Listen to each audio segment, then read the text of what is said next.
everyone, and welcome to the WRESTLEDUDE YouTube channel, as this is your talking takeover review for NXT Takeover in Your House 2020. A very interesting pay-per-view, very interesting takeover. A lot of fun stuff to talk about, a lot of strange outcomes, a lot of exciting outcomes, especially in the main event. I know this is coming out not really as quick after the pay-per-view as you would expect, but I've kind of been busy recording a bunch of other stuff, so kind of had to take a back burner to this, but thankfully I've eventually gotten it out. Before we get into the actual pay-per-view, before I talk about the pay-per-view, I kind of wanted to give my thoughts on the whole Drake Maverick situation. Since I don't do week-to-week NXT reviews, I kind of just do the reviews for like the takeover events, but I kind of want to make it a point of adding my 2 cents in on like some NXT TV stuff. So for this takeover review, I wanted to kind of touch on the Drake Maverick situation. Won't be that long, I just kind of have a few notes on it, but recently on NXT TV, they've been running this whole program with the Cruiserweight Championship, and that Drake Maverick, after being released by WWE, is still going to compete in the tournament for the NXT Cruiserweight Championship. And recently they had the finals, which I'm surprised they didn't have that on TakeOver itself. You think they would want to give the Cruiserweights like a big platform, but I mean, I don't know why they did it this way. But they had Drake Maverick in the finals against Phantasma. I think that's how you pronounce his name? Phantasma or Phantasmo. And Phantasma won. Drake Maverick lost the championship match in the finals. But then after the match, Triple H came out on the stage and like gave Drake Maverick a new contract. And I've seen a lot of people mad about this situation and how it was done. Like, this is a storyline that's built off of real life firing. Now, after the initial release from Drake Maverick, he did like a very nice, very well done video that he put online, and there was a lot of support for him coming off of that, and people saying like he's going to be great wherever he goes and stuff like that. I feel like WWE seeing that, and this is just my opinion, I know I'm not a part of the professional wrestling system, but from the outside looking in, I see this as like WWE saw that video, they saw the whole outpouring for everybody, and then they've seen how well he's performed in the Cruiserweight Championship match or tournament that they've done, and I think that that's what made them go like, okay, we're going to re-sign this guy. They obviously see something in him. I'm not entirely sure, even still, I haven't really looked into it much, but I'm not entirely sure if, like, Triple H coming out and giving him the contract, I don't know if that was pre-known by Drake Maverick that he was going to be coming out with the contract, or if Triple H just did that without Drake Maverick's knowledge of what was going to happen. It seemed like a very sweet moment for Drake. I'm happy that he has his job back, but there are definitely a lot of people that seem mad about this whole storyline. Honestly, at the end of the day, I feel like all the people that like commented on Drake Maverick's video and were saying like he's so good and like he's gonna do great no matter where he goes, I feel like all those people are very happy, even the ones that got released with Drake Maverick. I'm sure all those people are very happy that Drake was able to prove WWE wrong and basically win his job back by just being a really great wrestler, and he did that in this tournament. He got the contract, didn't get the championship. That's kind of my 2 cents on it. Yes, it is very crappy to exploit someone's firing and losing their job for storyline purposes. It can work sometimes, like with the whole CM Punk, my contract is coming up situation, that kind of stuff. It can work in that sense, but, you know, especially in this time, like, you don't want to be trying to make a story out of somebody losing their job or anything of that nature. But that's my 2 cents, but it's a one man's opinion. I don't know, you may think differently. If you do, comment down below, and also while you're down there, comment your thoughts on the pay-per-view, favorite match, favorite moment, anything that you guys want to talk about. Make sure you leave that in the comment section below. But those are just my quick thoughts on the whole Drake Maverick situation. But with that being said, let's get into the review for the actual TakeOver event. I actually went back and rewatched this pay-per-view again, which is another reason why this review took a little while to get out. Because I was trying to get the WWE Network to work on my laptop while I was watching it, but it just kept buffering. And I remembered that I have WWE Network on my TV, so I finally got it up on my TV, and it was live and no buffering throughout the entire show. This was my first time in a long time watching a TakeOver event where there was absolutely no buffering, and I loved it. But it did cause me to miss a majority of the first match, which was, I have here in my notes, Team Mia Yim, which was Mia Yim, Tegan Nox, and Shotzi Blackheart versus Team Candice, Candice LeRae, Dakota Kai, and Raquel Gonzalez. Early on in this matchup, I kind of noticed everybody had on like some really awesome looking gear, and there was a couple people online and that were saying that these all looked like their planned like WrestleMania attires that they were going to wear, maybe like in the women's battle royal, if that was still going to go ahead. But I did really like Candice's. I thought that was the best out of all of them. She had like the pixie wings on, and there were like holes and stuff in it, kind of burnt up. Mia Yim had on her Killmonger top. If you guys haven't seen that full attire of hers, she just had the top on, but before signing with WWE, she had like the full outfit. If you guys haven't seen it, I would definitely recommend looking up. It looks freaking sweet. I didn't really have a lot of notes for this match, other than the finish, which came after a lot of really good stuff. The finish kind of came when Candice and Mia Yim were like brawling in the ring. They fall out of the ring, and then they start brawling up the stage, which the stage was a great like in-your-house representation. We had like the garage door entranceway, we had the house door, and there was like a nice little Nest cam, which comes into play later on, and then there was a big like Titantron window, which also came into play later on. It looked really good. I obviously being born like right before the 2000s, I never really saw any in-your-house pay-per-views, and only becoming a fan back in 2009, I think. I'd never seen a takeover or in your house pay-per-view, but I do like the aesthetic of it. I think they did really good with it, and all the vintage looking promos that they did, like commercials like Ico Pro and the ice cream bars and stuff like that. I thought some of that stuff was really funny. I'm sure I didn't get all the references to like the in your house stuff, but I'm sure for the people that did, I'm sure it was very fun. But yeah, Candice and Mia, they fought to the back, and then the finish came when Tegan Nox hit the shiniest wizard on Dakota Kai for the win. I kind of feel like the whole rivalry with Dakota Kai and Tegan Nox has to be over, especially after this. Like, that's a definitive win, but I mean, I don't know. I feel like they can get a little bit more mileage out of it, have Tegan and Shotzi go after Dakota and Raquel, but I don't know. We'll see where it goes on NXT TV. But one thing that I really focused in on here was the fact that they got Candice and Mia out of the way of the finish, so they were far away from when the finish happened, which makes me think that they're trying really hard to protect both women for something big in the future, which makes me happy because for both of them, because Candice for a long time has been looking for like a really big opportunity to show that she can be a really great wrestler, and finally getting around to watching some of her independent wrestling matches. She definitely is a really great wrestler, and obviously you guys know I'm a big fan of Mia Yim, so seeing that they're not only protecting Candice LeRae from defeat,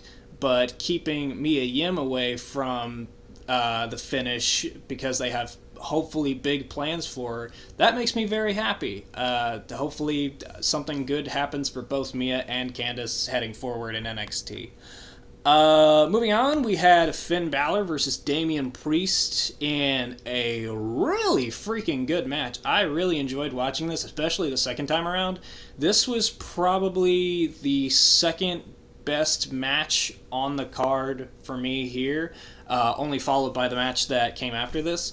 But this was really, really good. Damien Priest came out, and he was wearing like some really strange looking, like, they were cool, but to me they looked strange. White pants with like cuts in them and stuff like that. I always find it weird whenever like a really dark character in like professional wrestling like comes out and they're wearing like really bright clothing. I always find it really weird. Another example of this would be like Rhea Ripley. Like, she's always wearing black or like really dark colors, and then at WrestleMania she came out wearing all white. It was just such a very strange change in colors that it kind of threw me off for a second, but after realizing what the reference was supposed to be with Dragon Ball Z, kind of made sense for me, and I really liked it. I actually ended up doing a drawing in the Dragon Ball Z style of that outfit. If you guys want to check it out, it's up on the website. I'm sure the link will be in the description for it. It's under the WrestleDoodles page, and you guys can download it for free, so cheap plug there on the WrestleDoodles series. But yeah, this match was really, really good. I didn't really take a lot of notes in this either, but it wasn't because I missed the match. It was because I was just so focused on the action, I didn't really want to take my eyes off the screen or pause it or anything. But I did write down one sequence that I thought was really cool. So Priest has Balor hooked for the final reckoning or the crossroads, and then as he goes to spin, Finn just reverses out of it and gets him into his like reverse DDT like mat slam. I thought that was really cool. But let's talk about the biggest moment in the match. It's in the thumbnail here that you guys are seeing on the screen. Damien Priest sets up like the steel steps on the outside of the ring, and he gets Finn Balor in the Razor's Edge position like on the apron, and he's trying to hit the Razor's Edge to Finn Balor onto the steel steps onto the floor. But before he can do it, Balor like slips out, and then he hits Priest with like a big forearm. This knocks Priest off the apron, and he hits the steel steps, but he doesn't just hit the steel steps, his like spine hits like the very corner of the steel steps, which I'm sure was very sharp and very hard. It looked very brutal, especially watching the replays of it and seeing people's reactions online was very, very hilarious. I was actually watching along with the watch-along for Stephen Larson's Going in Raw, and their reaction to it was very hilarious to see, especially for a couple other reactions that happened on later on in the show. It was very fun to see their reactions as well. But the finish to the match came after this, where Balor picked up Priest, put him back in the ring, did like a double stomp to the back of the head off the top rope to Priest, and then the coup de grace for the win. A really good match. I like that they protected Priest a little bit, having like the steel steps bump and then the double stomps, two different stomps to him for the win. Afterwards, Priest was like in the corner, and Finn Balor did like the gun pose at him, and then like they're like fading out to commercial, but you can see Priest like raising his hand up in a fist. But I don't think he was raising a fist to him. I think they just cut away before he did like a middle finger to Balor. I don't know. Maybe that's just my headcanon, but I would really love if that was what they did. But yeah, it was a really good match. And it was the second best match next to Johnny Gargano versus Keithley for the NXT North American Championship. I had a lot of fun watching this match because there was just so much good stuff about it, and it started with the entrances. Keith Lee comes out and he's wearing like this pink outfit. It says Black Lives Matter on like his jacket and the back of his trunks. Really love that he was able to do that. Very cool, very awesome to see him be able to wear something like that and represent a very big movement that rightfully should be going on in this country. And hopefully it makes good in the world. And Johnny Gargano came out after that. He came out of the house set. He came out of the door, and he was dressed. He was like looking at a picture of like somebody. I couldn't recognize who it was. And then he like changed the thermostat before leaving, and he was like dressed up and like some sort of Mandalorian cosplay outfit. I seen a lot of people say that it looked kind of crappy, but I mean, oh well. I thought it looked pretty cool. But yeah, so the greatness started with even just the entrances. A lot of this matchup was just Keith Lee destroying Johnny Gargano, and then Gargano would have to like sneak around to get the upper hand and like do some undermined tactics to just get a little bit of the upper hand in the matchup.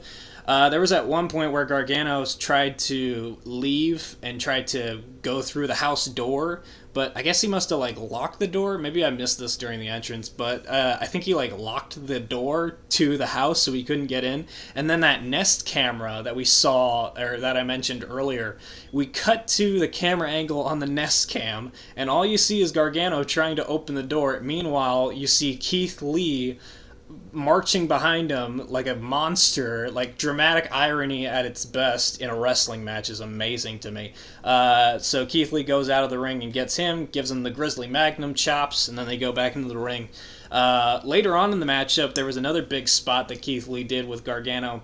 He hit him with the pounce, like shoulder tackle, and he launches Gargano through the crowd side barricade that's like that plexiglass, like a hockey plexiglass window. He like pounced him through it and into the crowd. I thought that was really cool.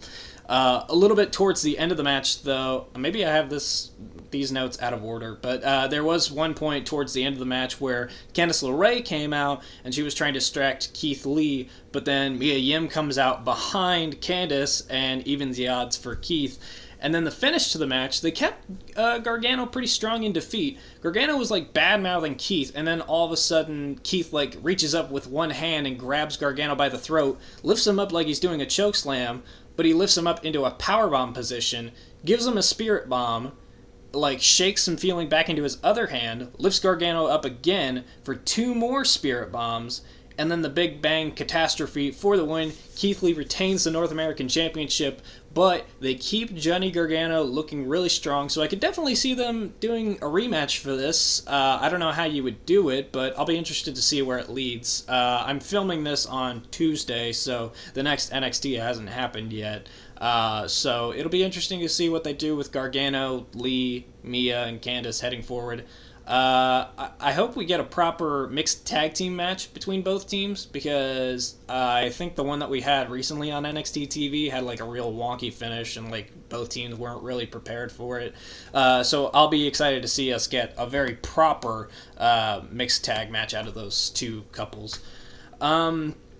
Let's move on to one of the main events here. I was very shocked to see this in the middle of the show, but given how it was received kind of halfway, I could kind of understand why they did it here. Adam Cole versus the Velvetine Dream in a Backlot Brawl for the NXT Championship. This was a cinematic match that they had filmed earlier in the week. I think there was some places or some websites that were saying like they were up until 2 in the morning filming this match, and then it was edited and stuff like that. I'm going to go through my notes and then I'll kind of give my final decision on it afterwards. But the whole setup was it was in like the back lot of Full Sail. We've kind of seen this a little bit in recent years with NXT. There's like a cafe set up outside of Full Sail that I'm sure that they use for like filming student short films and stuff like that. They set it up with people's cars around the ring, kind of being like the spotlight on Adam Cole and Velveteen Dream. I thought that was very smart to do. I thought that looked pretty cool. So Adam Cole rolls up to the match in a monster truck decked out with like Undisputed Era logos and stuff like that. That stuff looked cool. Velveteen Dream shows up in like a nice yellow sports car, and then he steps out and he's dressed like Negan from The Walking Dead with like baseball bat and all. It kind of reminded me of like the Dave Chappelle sketch where they had him dressed up as Negan. I don't know if I didn't catch if Dream's bat had barbed wire on it. I'm sure it didn't, and even if it did, I'm sure he probably wouldn't even have been able to use it even if it did. This match consisted very early on of like a lot of brawling outside the ring and like using the cars as weapons. At one point, Adam Cole tried to leave in a car, and then Dream chased him out of it. At one point, this was a joke that I missed the first time watching the show, and I'm kind of glad that I did. Some lady pulls up in like an SUV, opens the door, and asks if someone called for an Uber. I watched it back again, and seeing that joke happen, I was like, was that supposed to be funny? Like, this is a championship match. Like, I don't really need jokes. I mean, it was one harmless joke, I'm sure. Didn't really hurt my feelings or anything. It was just kind of one of those things where I'm sure it didn't need to be in this match, but I mean, for the people that did enjoy it, I'm glad that they did enjoy it. Hopefully it gave them at least a little chuckle. So later on in the matchup, Cole ends up hiding inside one of the buildings, and Dream is like trying to open all the doors, like the fake doors to this set. Finally opens one, and then Cole blasts him with a fire extinguisher, so that gives him the upper hand for a little while. And then at one point, Dream puts Cole on the hood of a car, and he sets up a ladder, and he's about to do like the Purple Rainmaker elbow off the ladder onto Cole, who is laying on the car. I was very excited to see what was about to happen there, and then the Undisputed Era showed up, minus Kyle O'Reilly, and they kind of distract Dream, and then Cole gets the advantage. And instead of trying to, like, toss Dream off the ladder or, like, superplex him onto the car, he instead decides to do his chant, his, like, Adam Cole Bebe chant, and then Dream just punches him in the face. Adam Cole falls backwards, and he lands on the hood of the car, like on the glass windshield of the car. And they do like a close-up of his arm with a really bad cut on it. And then while Dream is like laughing at Cole, and Cole is like grabbing at his bloody arm, Undisputed Era start attacking Velvetine Dream, and they knock him down. And then Cole tells them to go get it all set up, whatever that meant. So Undisputed Era, they get in the back of the monster truck, and they start tossing chairs into the ring. Like, he showed up with a bunch of chairs in the back of his truck. So they toss him into the ring, ECW style. There's a big pile of chairs in the ring. One of them falls out of the ring next to it, and who was it? Roderick Strong goes to retrieve said chair from the side of the ring. He goes to pick it up, but the chair gets pulled underneath the ring. And as soon as that happened, I was like, oh, that's a cool reveal. Because Dexter Lumis comes out from under the ring holding the chair, looking as creepy as ever. And he goes after the Undisputed Era, knocks out Roderick Strong and Bobby Fish, puts them in the trunk of a car, and drives off with them. So that's the last that we've seen of the Undisputed Era in this match, and the last that we've seen of Dexter Lumis. Very cool to see. Didn't need to see a lot of him. Saw enough. He did his thing. Got rid of Undisputed Era. I thought it was a cool way to write Undisputed Era out of the match, and it was a cool way to implement Dexter Lumis, who has been doing some really great work recently on NXT TV with this whole no fans era. I think it does really well, and I really hope when the day comes that we finally do get fans back, I really hope that they keep him on NXT TV. And then followed that up by having Eric Bugenhagen on TV. I think they've changed his name to Rick Boogs, but either way, just have him more on NXT TV. Both of those guys have been doing really great work on Instagram and stuff like that. Even together, if you haven't seen any of their clips, I would definitely recommend checking them out. So yeah, all those guys are out of the matchup. Adam Cole gets up off the hood of the car, and he starts like crawling back inside the ring. And Dream hits like a Dream Valley driver on him in the ring. But the weird thing about it was, he didn't hit the Dream Valley driver onto the giant pile of chairs. Instead, he, like, made sure that he landed not on the chairs. I feel like if he landed Cole on the chairs, he might have gotten the 3 count, but it just seemed kind of stupid. Like, you see this giant pile of chairs, and like, oh yeah, I'm going to hit you with this move. I don't know. He kind of hit it kind of quickly, so I'm sure maybe he just wasn't sure of his positioning. I don't know. Maybe I'm giving him an out for that, but either way, it just seemed kind of silly to me watching it back again. So he hits the Dream Valley driver, gets a 2 count. Afterwards, he goes up top to hit the Purple Rainmaker. Meanwhile, Adam Cole grabs one of the chairs and sets it up, and he decides to sit in the chair. He decides to take a break sitting down during the matchup.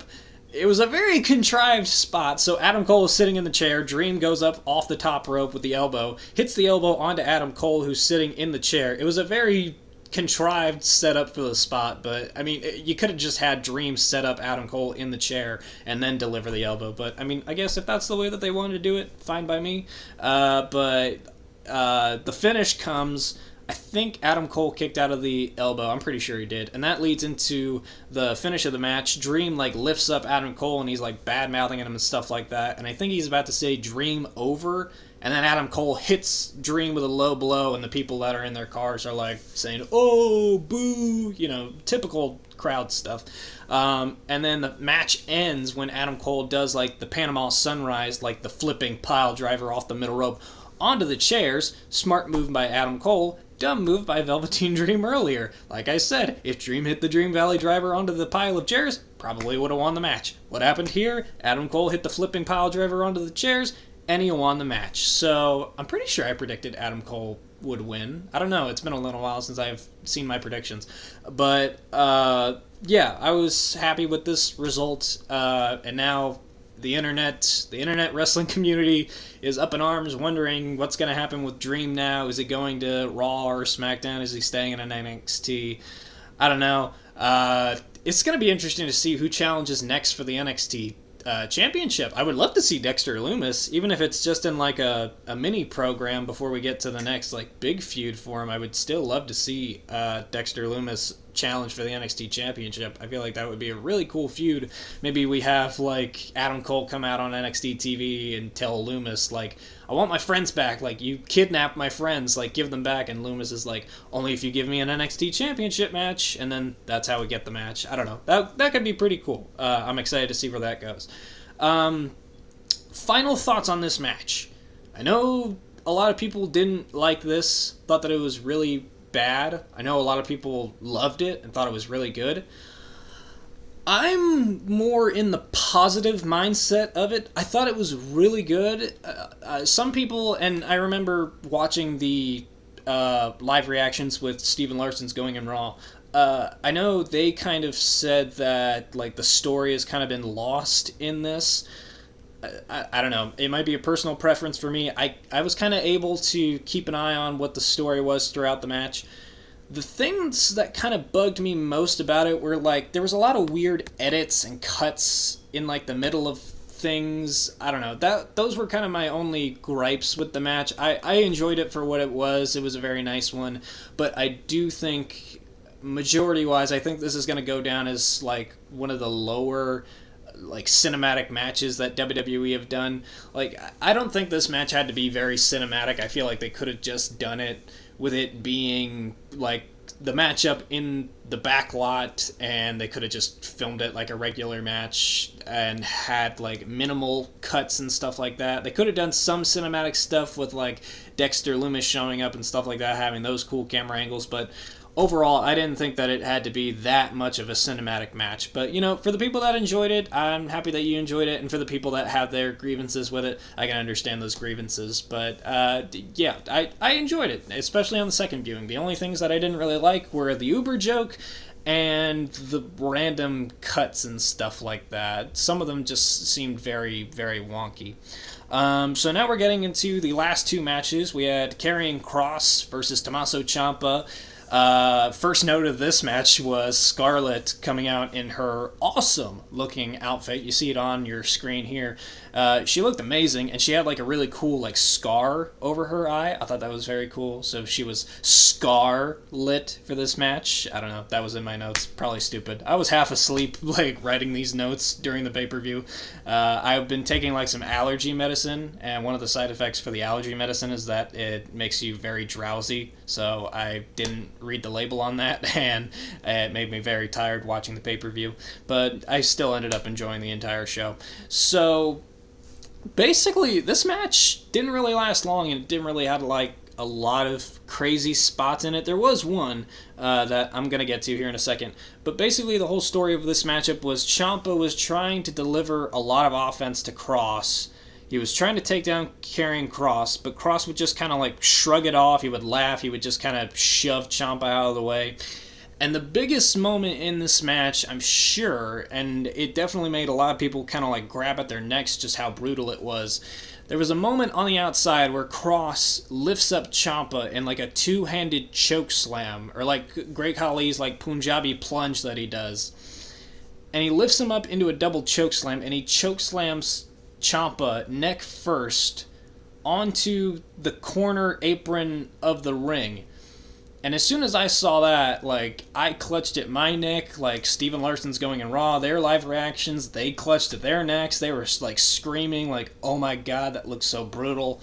We've seen Ciampa take Impact on his neck before, so I'm sure this bump was as safe as it could be. Like in his match with Adam Cole at TakeOver Portland, they did like the wheelbarrow neck breaker or wheelbarrow German suplex onto the corner of the announce table. This was kind of a similar spot to that, but it was definitely the highest moment of the match, and this is where the turning point was for me, where I looked at this and I was like, this is just going to be an absolute squash match for Ciampa against Cross, and that's basically what it was. Like, Cross took a lot of the majority of this matchup. There was only like a few moments where Ciampa had the upper hand. He like had a little flurry of offense. He hit a running knee to Cross out of the ring. He hit the Willow's Bell, the DDT through the ropes. Only got the 2 count. Delivered a couple more knees. He tried to go for the fairy tale ending, but Cross countered it into like this alternate version of like an F5. It was like he had him up for an attitude adjustment. And then he just spun him around and he landed face first, kind of like what Wardlow does in AEW, just like in the opposite direction. And then Tommaso Ciampa gets put in the straitjacket sleeper, passes out, carrying Cross wins. It was a good long squash match. I've seen a lot of people compare it to the matchup between Brock Lesnar and John Cena from SummerSlam. I would definitely agree with that. I thought it made Cross look really, really good. It'll be interesting to see if they try to continue this rivalry a little further, or if they decide to do something else with Cross. Either way, I'm interested to see where Cross goes from here. Maybe after a championship, maybe he just goes after Velveteen Dream. Maybe that's what's next for Velveteen Dream if he stays in NXT. I don't know. We'll see. And that moves us on to the main event of the show, and after this matchup was over, this match definitely felt like it needed to be the main event. It was really, really freaking good. It was Charlotte versus Rhea Ripley versus Io Shirai for the NXT Women's Championship, and there was just way too many spots in here to write. Like, I had to watch this match specifically like 3 different times just so I could write down as many spots as I could, and I'm sure that even then I'm missing some stuff, so leave me your thoughts. What was your favorite moment of this matchup in the comments? First note that I have here, Rhea Ripley came out, she had some like really cool gear. She had like one boot that was white, and then she had like one contact in her eye that was like all white. It looked really cool. Charlotte wore black and purple, and I saw some people on Twitter saying that this could have been like an homage to Paige, another former NXT Women's Champion. I don't know how truthful that is. If it is, that's a really cool shout out for her. Still, I hate Charlotte Flair. The character Charlotte Flair, I just hate her, which means that she's doing her job right. I have to preface this that otherwise I look like a bad person. So I'm gonna try and preface this that, or make that clear going forward, that I only think that of the characters, not of the actual person. So I just want to make that clear before we continue on. No uproars in the comments, I promise. So I did like I said, I hate Charlotte, so I did like that there was a moment in the match where like at some point Charlotte was beating on both Rhea and Io Shirai, and then they turn the tables, and then Rhea and Io Shirai start beating the crap out of Charlotte. I really liked that. That put a big smile on my face watching this match live. Later on, we had a moment where Charlotte had a brutal-looking Boston Crab on Io Shirai. Like, Charlotte was standing up straight, but she was, like, wrenching back so much that, like, it looked pretty painful for Io. And Rhea came in, kind of broke that up, and did, like, her comeback moment. There was a point where Io Shirai started running wild for a little while. She had Rhea pretty brutally beaten down. They're fighting on each other, and then Charlotte runs in and hits like a double spear on both of them. Tries to go for a double moonsault on both of them, but Rhea like gets her knees up and blocks it. Unfortunately, later on, Rhea couldn't get her knees up to block another moonsault, but we'll get there when we get there. But they both move out of the way, and then this was a point in the match where I thought it was going to end, and I was about to be pissed if this was actually the end of the match. So Io Shirai has Rhea in the corner. She hits the running corner knees and takes out Rhea. She's like kneeling, celebrating like on her knees, and Charlotte runs in out of nowhere and hits natural selection. And at first I'm looking at this and like, oh, okay, Rhea's in the ring, she's going to run over and she's going to break up the pin, it's going to be a near fall. But as the referee's counting, Rhea falls out of the ring And as soon as I see that, I'm like, no, Rhea, don't roll out. And thankfully, Io kicked out. But for a second there, I thought that was going to be the end of the match. And I was going to be so pissed if that was the way Charlotte won, is if they ended it like that and Rhea just rolled out of the ring at the sound of the referee's hand hitting the mat for 2 or for 3 or 2 1/4. It was just a really good near fall. So now we're getting towards some of the really big moments in the match. So all 3 girls, they're brawling up on the stage area, and Charlotte takes Io, and she sends her flying through that, like, house window Titantron set. Didn't really break how you would think, but... Oh, there was a phone notification apparently somewhere. But it still looked good. And meanwhile, Rhea and Charlotte are, like, fighting with each other, and at some point, Io climbs up the center house of the stage, and while Rhea and Charlotte are fighting each other, Io stands up and does a crossbody off the top of the house, and it looked really, really good, down onto both Rhea and Charlotte. I think Io's knee, like, met Charlotte in the mouth, because, like, after they fell, like, Charlotte was grabbing at her jaw a whole lot. Or maybe she was just selling really good. But we go back into the ring, and Io has Rhea on the top rope and tries to go for, like, a Hurricane Rana, but Rhea stops her, like, in the middle of the move. So Io's hanging upside down. Charlotte comes in, delivers a big boot, takes out Io.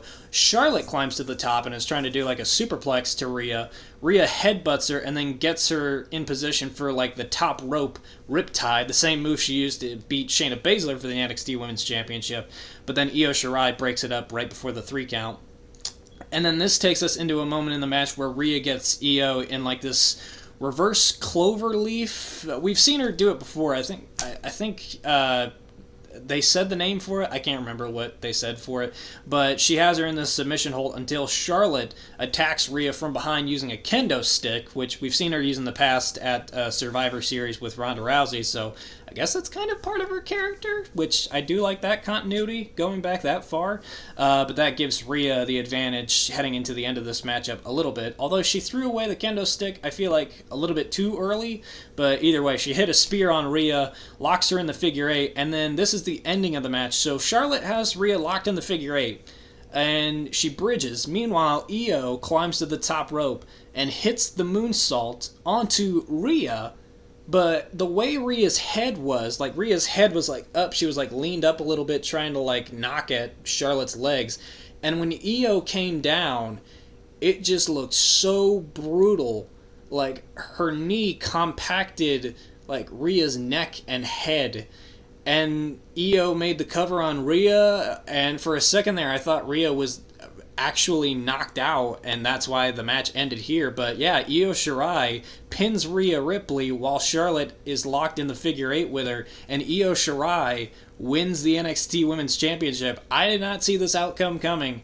Like, normally, idea dictates that if there's a rivalry between 2 competitors, and then there's a third random competitor, this being Io Shirai, implemented into it, if there's a triple threat match, normally the 2 people that are having a rivalry aren't involved in the final finish that take the pin. Normally it's that third random person. So I thought either Io was going to get pinned or tapped out in this match. I didn't think that she was going to win it. I'm very interested to see where this goes, but God, that moonsault looks so brutal. And meanwhile, while the match is ending and the pin is taking place, Charlotte is like trying to claw out. I don't know if that would count as like breaking up the pinfall, but I don't know. It just seemed kind of weird.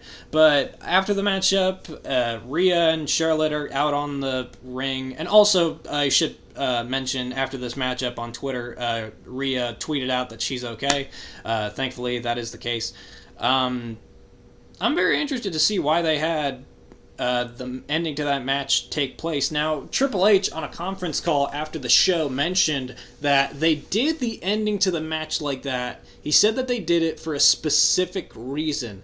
And he said, quote, in 3 or 4, maybe not quote, I take away the quotes. I think he said specifically, in 3 or 4 months' time, you'll see why we did the ending to the match like that.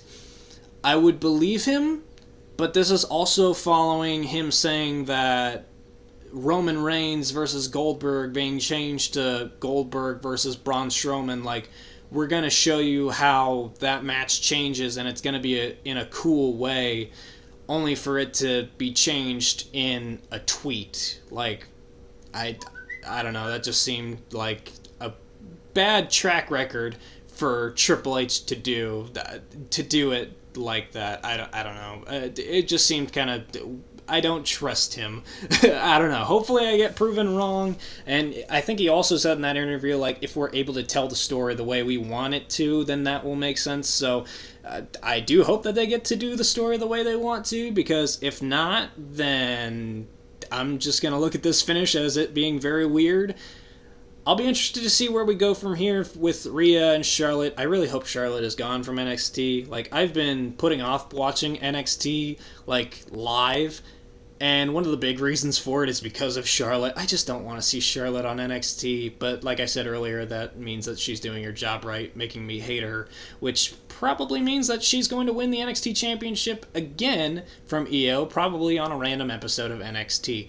I mean, heck, we're on Tuesday now. Like, last night on Monday Night Raw, she had a match with Asuka and beat Asuka, so she should technically have a Raw Women's Championship match soon, so we could see Charlotte become the Raw Women's Champion just recently after losing the NXT Women's Championship. So I put nothing past this company to put a championship on Charlotte. They just need to make a specific championship, like $1 million championship style, and just put it on Charlotte. Only Charlotte can have it, and that's it. Like, just have Charlotte have her own custom championship and leave it at that, and let the rest of the women's division fight over the major championships for the women's division.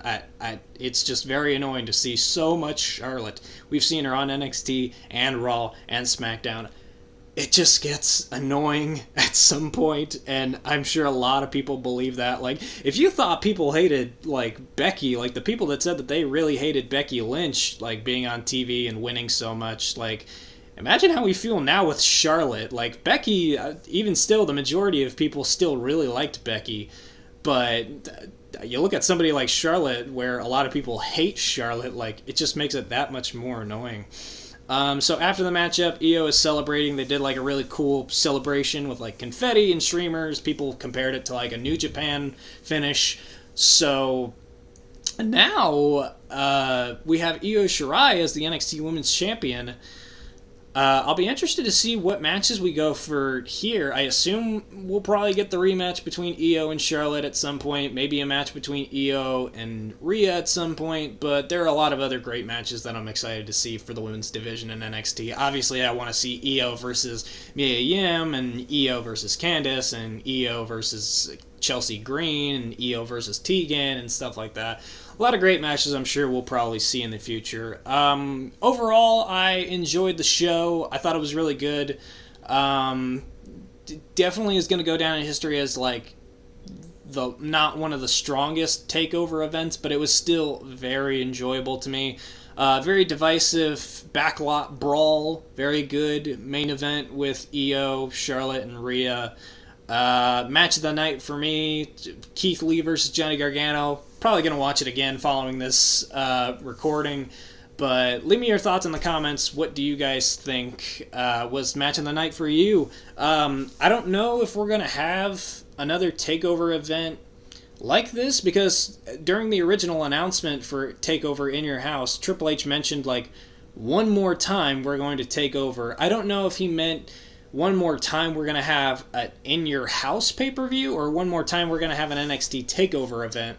Because I still feel like you can do TakeOver events even if you're doing them at Full Sail. I mean, even in the beginning, TakeOver events were at Full Sail until we had TakeOver Brooklyn, I think. Or maybe we had TakeOver London. Maybe that was the first out of Full Sail TakeOver event. But I don't know. It'll be interesting to see if we have another TakeOver event heading forward. And I'm interested to see where everything goes with all the championships, and especially Velveteen Dream and Cross and Gargano and Lee and stuff like that. I'm very interested to keep watching NXT and find out where all these stories go. But overall, In Your House, very enjoyable show. Maybe a couple bad things here and there, but overall, still very enjoyable. probably go back and watch it again at some point. Leave me your thoughts in the comment section below. I hope you guys enjoyed this little review, my opinions on NXT Takeover in your house for Talking Takeover. Hope you guys enjoy the new logo that I put in the thumbnail, not in the image that you guys are seeing right now, but in the thumbnail image. Hope you guys enjoyed it, and I will see you guys next time. Thank you for watching.